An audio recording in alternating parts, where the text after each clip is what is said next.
Assalamualaikum warahmatullahi wabarakatuh.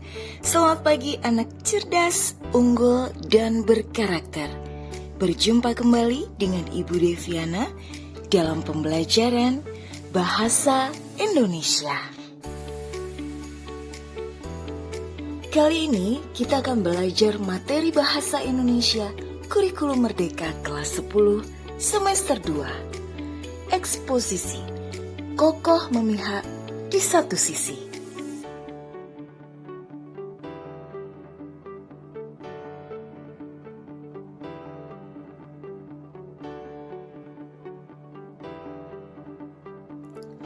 Pro dan kontra terhadap suatu kebijakan atau peristiwa akan selalu ada karena setiap orang memiliki sudut pandang yang berbeda. Suatu ketika, kalian akan harus berada pada salah satu posisi pro atau posisi kontra. Terhadap suatu kebijakan atau peristiwa, bisa jadi kalian berada di pihak yang akan mengkritik habis-habisan. Atau sebaliknya, berada di pihak yang harus membela sekuat logika, data, dan fakta. Hal ini tergantung pada di mana posisi kalian berada. Dengan kemampuan menyusun eksposisi, kalian akan dapat mempengaruhi orang lain untuk berhimpun mendukung visi misi, program atau proyek yang harus kalian dukung, hingga berjalan sukses. Selain itu, kalian akan lebih mampu membela diri sehingga terhindar dari kekalahan yang memalukan dalam suatu perdebatan.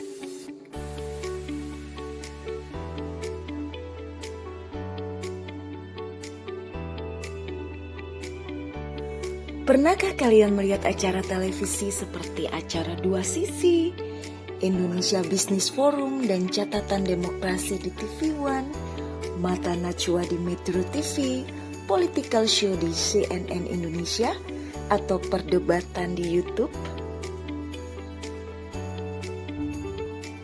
Selain itu, pernahkah kalian melihat debat Capres-Cawapres atau Cagup-Cawagup dan Cabub-Cawabub beserta tim suksesnya? Juga pernahkah kalian melihat persidangan di pengadilan? Membaca rubrik-rubrik opini di media massa dan atau makalah seminar? Nah, pada forum-forum tersebut, pembicara atau narasumber banyak menggunakan teks eksposisi untuk mendukung pendapat, mendukung calon pemimpin, membela klien, membela diri, dan sebagainya. Jadi, begitu pentingnya fungsi atau kegunaan teks eksposisi dalam berbagai forum. Lantas, apa dan bagaimana teks eksposisi itu? Agar kalian lebih memahami tentang apa dan bagaimana teks eksposisi, ikuti penjelasan berikut ini. Eksposisi adalah teks yang berisi pendapat, sikap atau pendirian mengenai suatu permasalahan, disertai dengan argumen-argumen untuk memperkuat pendapat, sikap atau pendirian tersebut. Setelah disajikan sejumlah argumen, eksposisi diakhiri dengan rekomendasi atau usul, saran atau penegasan kembali pendapat yang dikemukakan di awal, yang sekaligus sebagai rekomendasi. Struktur teks eksposisi. Struktur teks eksposisi adalah pembukaan, tesis, argumen, rekomendasi atau penegasan. Mari kita bahas satu persatu. Yang pertama, pembuka. Bagian ini berisi definisi dan pandangan awal untuk menempatkan atau memposisikan objek, topik, atau masalah dalam suatu konstelasi yang relevan. Apakah dalam bidang ekonomi, politik, hukum, pendidikan, sosial, budaya, agama, lingkungan, kemanusiaan, dan sebagainya. Bagian ini bersifat opsional. Boleh ada, boleh juga tidak. Tetapi, jika ada, akan lebih baik. Struktur teks yang kedua adalah tesis atau pendapat. Bagian ini berisi pernyataan pendapat, sikap atau pendirian penulis tentang suatu objek, topik, atau permasalahan.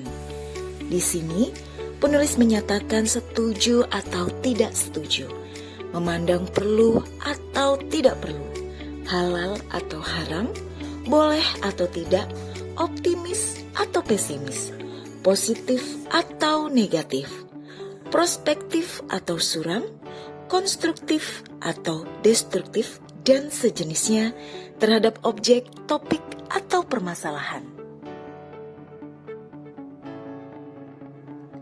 3. Argumen-argumen. Argumen adalah alasan, data, fakta, atau fenomena sebagai bukti atau contoh untuk mendukung tesis. Dalam mengemukakan argumen, penulis sebaiknya berdiri pada satu posisi saja, apakah posisi setuju atau tidak setuju, mendukung atau tidak mendukung, menilai baik atau buruk, dan sejenisnya. Jika memakai model ini, tulisannya disebut eksposisi dari satu sisi. Meskipun demikian, boleh juga penulis menggunakan dua posisi. Dalam arti, ia memasukkan unsur pro atau setuju maupun kontra atau tidak setuju. Namun, pada akhirnya ia tetap berada pada salah satu posisi akhir, apakah pro atau kontra. Jika memakai model ini, tulisannya disebut eksposisi dari dua sisi. Struktur yang keempat adalah penutup. Penutup berisi penegasan kembali tesis yang dikemukakan di awal, biasanya dengan reduksi kalimat yang agak berbeda. Bagian ini bisa juga berisi rekomendasi tentang pemecahan masalah yang dikemukakan. Ciri kebahasaan teks eksposisi. Ciri kebahasaan dalam teks eksposisi dapat dijelaskan sebagai berikut. Yang pertama, bahasa teks eksposisi secara umum bersifat formal atau baku, baik kosakata maupun strukturnya. Bahasa baku yaitu bahasa yang sesuai dengan kaidah kebahasaan. 2. Bahasa teks eksposisi secara umum menghindari penggunaan makna kias, kata bersayap, atau bahasa bunga. 3. Sebagai bahasa ilmiah, teks eksposisi sering diwarnai penggunaan istilah teknis atau istilah keilmuan. 4. Teks eksposisi sebaiknya tidak menggunakan pronomina saya, aku, atau hamba, tetapi menggunakan kita atau bentuk pasif impersonal. Misalnya, kalau diamati dengan seksama, ini adalah contoh pasif impersonal baik. Kalau saya amati dengan seksama, nah ini adalah pasif personal kurang baik. Kalau saya mengamati dengan seksama, ini adalah aktif personal kurang baik. 5. Umumnya menggunakan kalimat berita. 6. Banyak menggunakan penggunaan struktur kalimat pasif untuk tujuan impersonalisasi kalimat. 7. Teks eksposisi juga menggunakan berbagai macam kata penghubung atau konjungsi, baik penghubung intra-kalimat, antar kalimat maupun antar paragraf. Kata penghubung yang sering digunakan dalam teks eksposisi adalah yang pertama, kata penghubung perbandingan persamaan. Misalnya, sebagaimana, hal yang sama, seperti halnya, sama dengan itu, sehubungan dengan itu, dan sebagainya. Sebaliknya untuk menyatakan perbedaan, misalnya, hal yang berbeda, sebaliknya, berbeda dengan itu, sedangkan, tetapi, namun, bagaimanapun, walau demikian, dan sebagainya. Kata penghubung pengandaian, misalnya seandainya, andai kata, andaikan, sekiranya, dan lain-lain. Kata penghubung syarat, misalnya jikalau, jika, kalau, asalkan, dan sebagainya. 5. Kata penghubung pertentangan, misalkan, akan tetapi, namun, sedangkan, dan sebagainya. 6. Kata penghubung konsesif, misalnya, walaupun, meskipun, sekalipun, dan sebagainya. 7. Kata penghubung kewaktuan, misalnya, sementara itu, akhirnya, kemudian, dan sebagainya.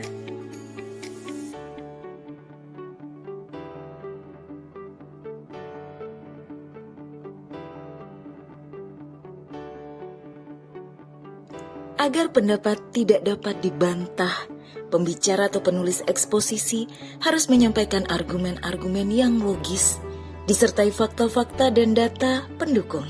Fakta dan data disajikan dalam kalimat fakta, sedangkan alasan yang logis disajikan dalam kalimat opini.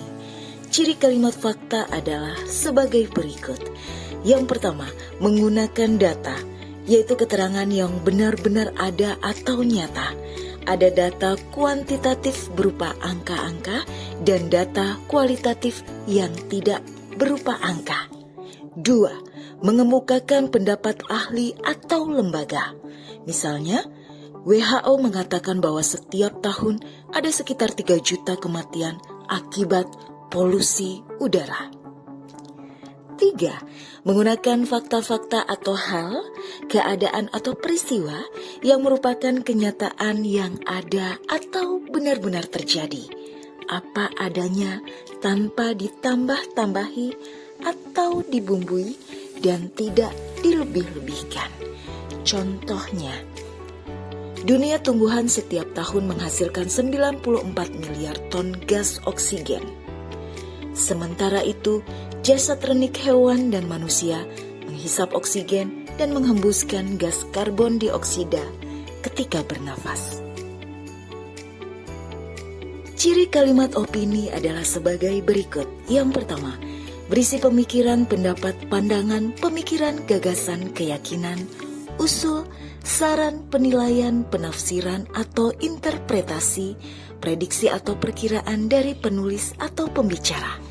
2. Menggunakan kata-kata perlu, mungkin, akan, bakal, berpotensi atau bisa, dimungkinkan, diperkirakan, diduga, diproyeksikan, yakin, optimis, dan sebagainya.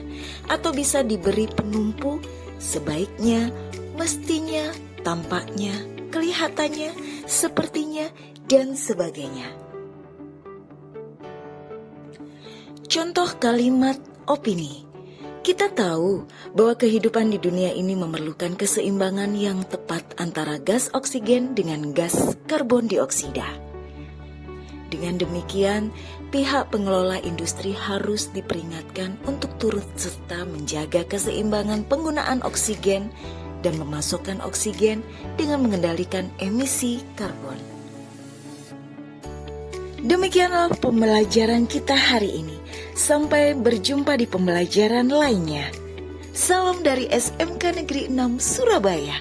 Cerdas, unggul, berkarakter. Wassalamualaikum warahmatullahi wabarakatuh. Sampai jumpa.